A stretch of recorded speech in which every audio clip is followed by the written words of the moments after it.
I am Maricar. I'm the park manager at Lakeshore, and I'm here to answer your FAQs.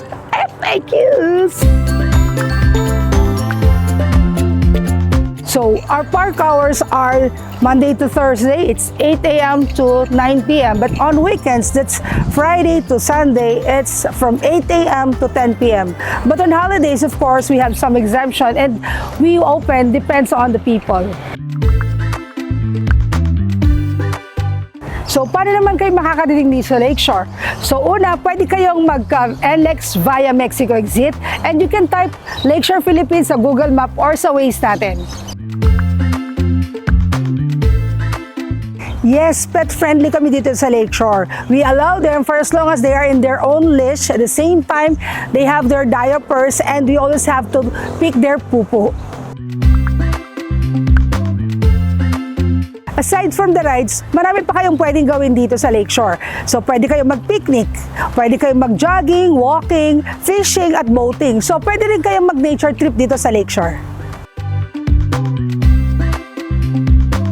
Yes, we do events here at Lakeshore. You can celebrate your birthday, anniversaries, any milestone of your life. At the same time, we also have your photo shoots and prenup here. We have different packages for you that can suit whatever you need.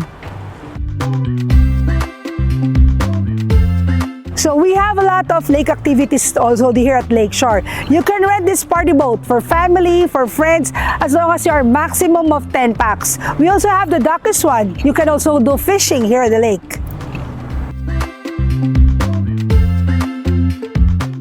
No, you can't swim in the lake, but we have the infinity pool that you can rent. So, pag nasa Lakeshore ka, saan ka kakain? Meron kang 3 options.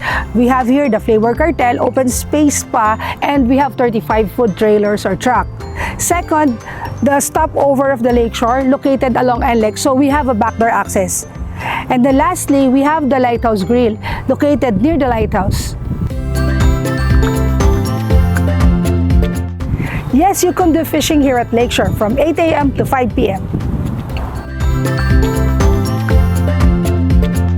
Yes, pwede kayong mag-picnic at day camp here at Lakeshore.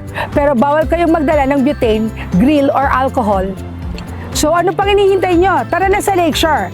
And don't forget to tag us with your photos and videos at #LakeshorePH. Bye!